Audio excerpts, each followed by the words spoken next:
ஈரோடு கிழக்கு தொகுதி இடைத்தேர்தல் குறித்து ஓ பன்னீர்செல்வம் ஆலோசனை நடத்தி வருகிறார். இது குறித்த விவரங்களுடன் செய்தியாளர் அபினேஷ் இணைந்திருக்கிறார். அபினேஷ், என்ன குறித்தெல்லாம் முடிவுகள் எடுக்கப்பட வாய்ப்பு இருக்கிறது? ஆலோசனையில் என்ன விஷயங்கள் குறித்து பேசப்படுகிறது? லாவண்யா, ஈரோடு கிழக்கு இடைத்தேர்தல் குறித்து முன்னாள் முதலமைச்சர் ஓ பன்னீர்செல்வம் தலைமையில் அவரது கிரீன்வே சாலை இல்லத்தில் ஒரு ஆலோசனை கூட்டம் நடைபெற்று வருகிறது. ஈரோடு கிழக்கு இடைத்தேர்தலை பொறுத்தவரையில் ஏற்கனவே ஓ பன்னீர்செல்வம் திட்டவட்டமாக அங்கு போட்டியிடுவது என உறுதியாக அறிவித்திருக்கக்கூடிய நிலையில் சென்னை கிரீன்வே சாலையில் உள்ள அவரது இல்லத்தில் அவர் தலைமையில் இந்த ஆலோசனை கூட்டம் நடைபெற்று வருகிறது. இதில் முன்னாள் அமைச்சர்கள் வைத்தியலிங்கம், ரூபா கிருஷ்ணன் உள்ளிட்டோர் கலந்து கொண்டிருக்கிறாங்க.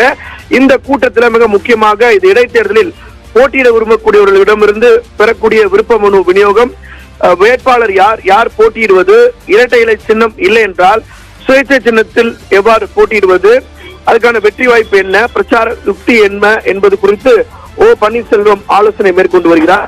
இன்றைய தினம் ஓ பன்னீர்செல்வம் தலைமையில் அவரது ஆதரவு மாவட்ட செயலாளர்கள் மற்றும் தலைமை கழக நிர்வாகிகளோடு இந்த ஈரோடு கிழக்கு சட்டமன்ற தொகுதி இடைத்தேர்தல் தொடர்பாக ஒரு ஆலோசனை நடத்தியிருக்க கூடிய நிலையில போட்டியிடுவது என்பதும் ஒருவேளை அங்கு பாஜக போட்டியிட்டால் அவர்களுக்கு ஆதரவு தெரிவிப்பதும் உறுதி என்கிற நிலைப்பாட்டில் ஓ பன்னீர்செல்வம் இருக்கிறார். இப்படி இருக்கக்கூடிய நிலையில் வேட்பாளர் தேர்வு, சின்னம் இரட்டை இலை சின்னம் ஒருவேளை கிடைக்காவிட்டால் சுயேட்சை சின்னத்தை எவ்வாறு எடுத்து செல்வது, பிரச்சார யுக்தி என்ன என்பது குறித்து இரண்டாம் கட்ட தலைவர்களோடு இந்த ஆலோசனையில் அவர் ஈடுபட்டு வருகிறார்.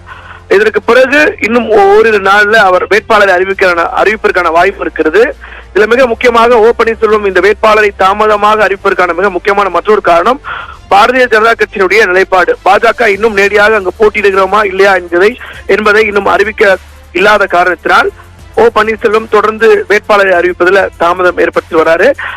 ஆனாலும் அந்த வேட்பாளர் தேர்வு இறுதி செய்வது, இரட்டை இலை சின்னம் இல்லை என்றால் ஆல்டர்னேட்டிவா இருக்கக்கூடிய வாய்ப்புகள் என்ன அப்படிங்கிறது குறித்து இன்று அவர் இல்லத்தில் இந்த ஆலோசனை என்பது நடைபெற்று வருகிறது. லாவண்யா, விவரங்களுக்கு நன்றி அபினேஷ்.